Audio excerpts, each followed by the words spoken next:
Imagine you are running a factory.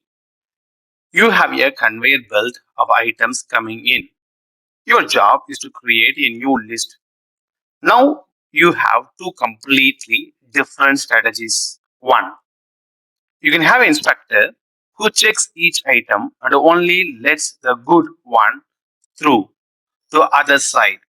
That is our first syntax. Second, or you can have a worker who looks at every single item and it changes it based on a rule before putting it on the new belt.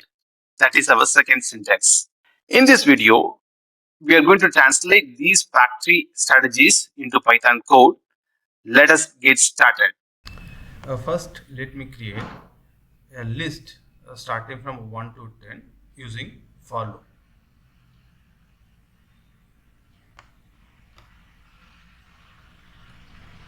Now, I will use the same code to include if condition in the for loop.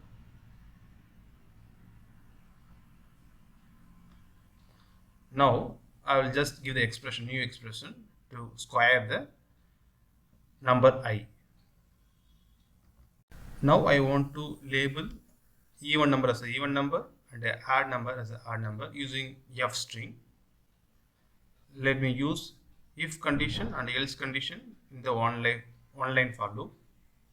This how list comprehension with a filtering class works. Thank you for watching the video. Thank you.